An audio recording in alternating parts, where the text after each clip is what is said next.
Hello everyone, Mike1217 here, welcoming you back to Let's Play The Legend of Zelda Ocarina of Time, and we are going to visit the graveyard for the first time. Very foreboding place, indeed. And with this episode, I want to introduce a new feature to this Let's Play. So one thing about this game that I need to bring up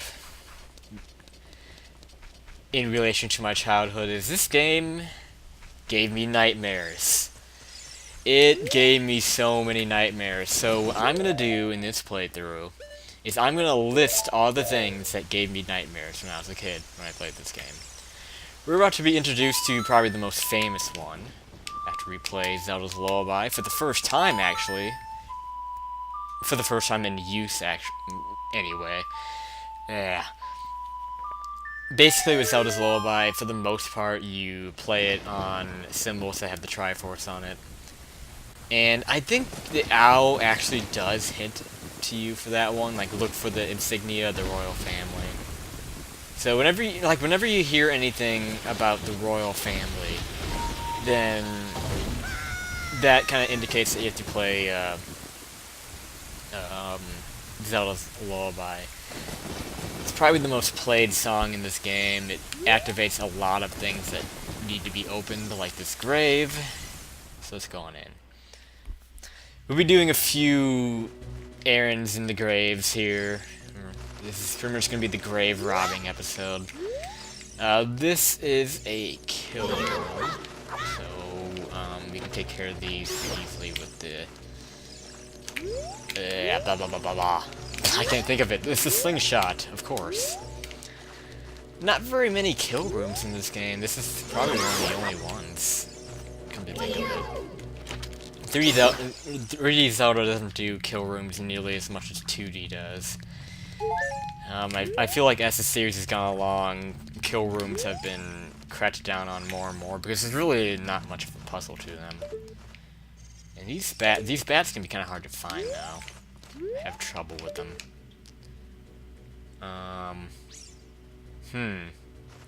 Well, anyway, I kind of want to get back to my discussion about... Oh, there's one right there. Damn, they're hard to find. Keys in this game, and in Majora's Mask, like in the N64 Zeldas, keys are really annoying. They're a lot more annoying in this game than they are really in any other Zelda game. I think, keys are, of course, usually regarded as some of the easier enemies. And yeah, they don't do a lot of damage, but in the N64 Zeldas, I think keys are one of the more annoying enemies. I always get hit by them. And it gets worse when they start throwing fire keys at you. But anyway, here we go. You hear the moaning. The famous moaning. To tell you the truth, I think this game is scarier than Majora's Mask. Even though Majora's Mask is aimed to be scarier, I think this game is scarier. And this is the biggest reason. It introduces Redeads. Now, and I think they're much scarier. Oh crap! I did that wrong. Let's just get out of here. I was trying to show off. Oh my god! I can't do the spin attack. Run, just get out of here. Okay, let's make my point finally. So, yeah, I think this game, even though Majora's Mask aims to be scarier, I think this game is actually scarier than Majora's Mask. And I'm gonna list things that freak the shit out of me in this game. That's one of them, Redeads. I didn't really mean, I didn't actually list it, but I'll put text on screen whenever I do need to list that. Yeah, thing number one that scares the shit out of me from Ocarina of Time are Redeads, and I had nightmares about them. And actually, going back to Majora's Mask, I realized that Majora's Mask also had Redeads, but they weren't quite as scary, let's be honest. They were not nearly as scary as they are in Ocarina of Time.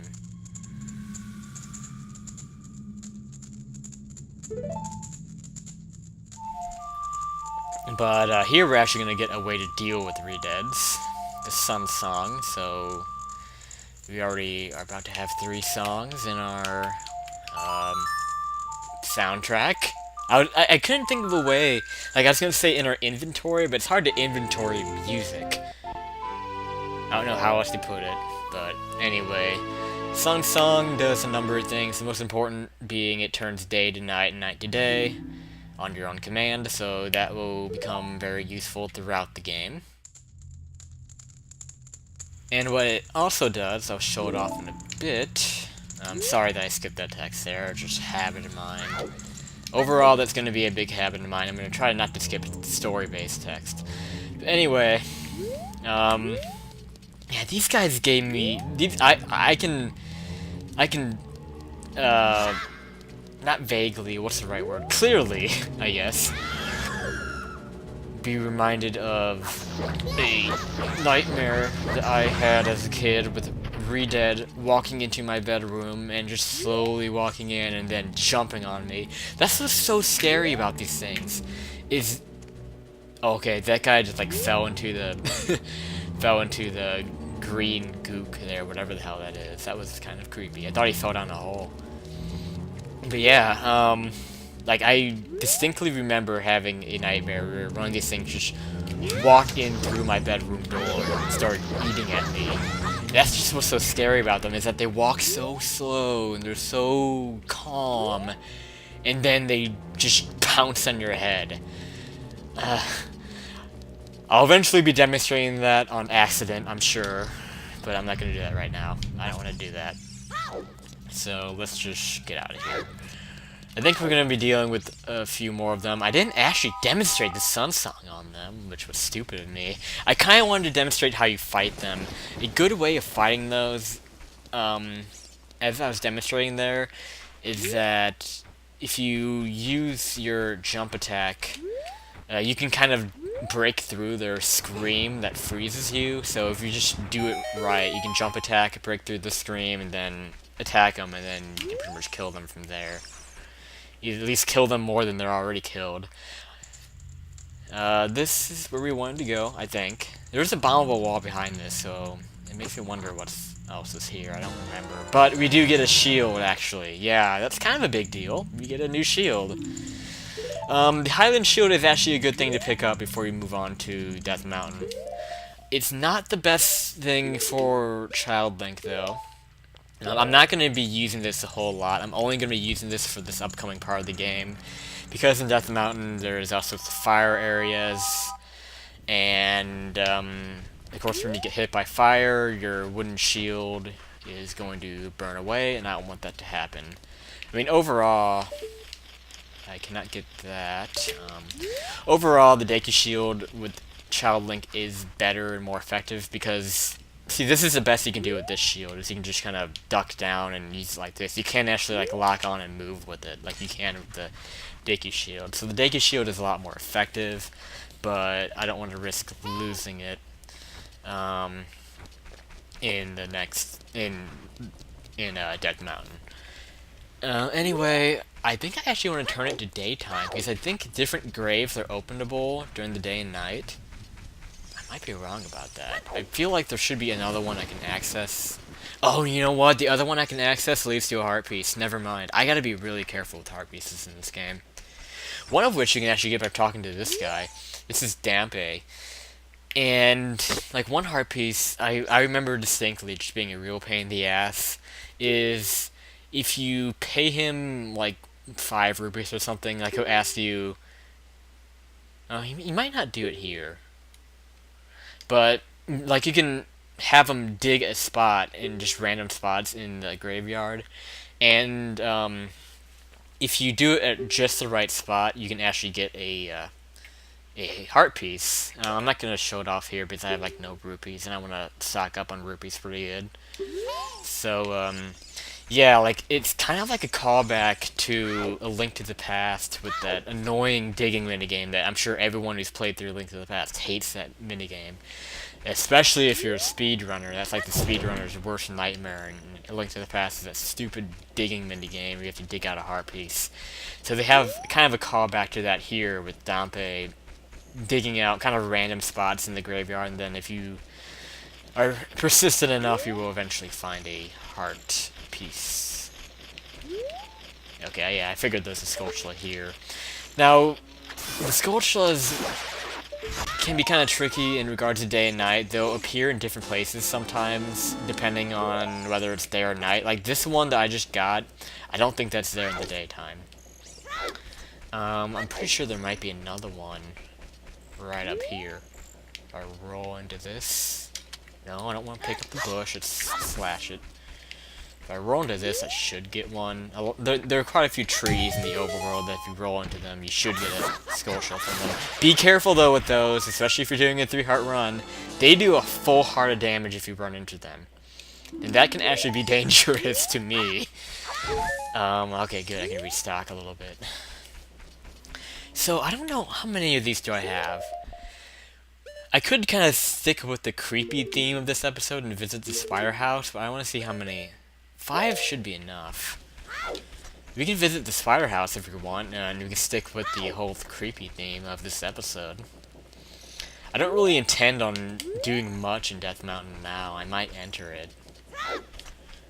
Where the hell? I'm getting lost. I want to go over here. It's time to introduce us to the spider house. How about that? So, we just were introduced to thing number 1 that scares the shit out of me in this game, Redeads. Welcome to thing number 2, the House of the Skulltula.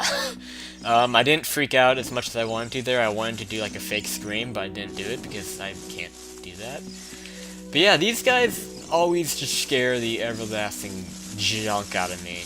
And unfortunately, I don't have enough Skulltulas to have one be cured. So this is where the gold Skulltulas actually come into play. These things creep me out so much. I mean, just look at these. They have human faces inside them. Like, is that not scary? That's pretty damn scary to me, anyway. I mean, they have human faces in them. But basically, this is where the Skulltulas come into play. As you collect Skulltulas throughout the game and you get a certain amount, these guys will... just skip through the text there, but these guys will become uncursed and they'll turn back into normal humans. And you'll see them like doing jumping jacks back here. That's always what I think about whenever I come in here, those guys doing jumping jacks. Then whenever you do have one cured, you can talk to one and then get some kind of prize. For the most part, you'll be getting wallet upgrades here. This is like the primary spot where you get wallet upgrades. In fact, I think all your wallet upgrades have gotten through the spider house. Off the top of my head, I think 30 Skulltulas gives you the best wallet upgrade. 50 gets you a heart piece, so I'm going to make sure I don't talk to any of those when I have 50. And if you get 100, you get like the worst prize ever. You get like 200 rupees. I've gotten that before when I've had like a full wallet, and it pissed me off. It pissed me off. Anyway, let's actually continue and progress with the main game. We haven't really done any of that lately. So this is where you show the letter. It's worth mentioning that, I guess it's too late for me to show now, but remember earlier on when I was talking about like the temporary item spot where we got that chicken? That letter that we are turning in right now replaced that chicken. And I was gonna show that, but oh well, whatever, it's not that big of a deal. So we'll just go without showing that, I guess, because the letter should be out of our inventory now that we give it to this guy. He's gonna mention something. Does he say it now? Yeah, he's gonna say it now. This guy's gonna bring up a side quest that I might do. For one thing, he tips you off to having a proper shield, so that's something that we have. But anyway, he's gonna bring up a little side quest that we could do that involves masks, actually.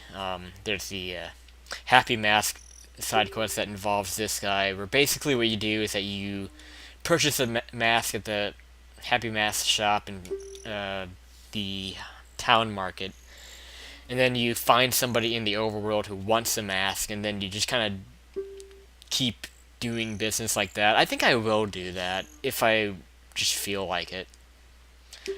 I don't remember what the prize is. Actually, no, I do remember what the prize is. The prize for it isn't very good, but it might be worth it doing just for the hell of it. I don't know. Who knows? I may or may not do it. But, I just remember this guy wants the Keaton mask, and that's pretty much it. Okay, so I think with that done, I think this is a good spot to stop the episode.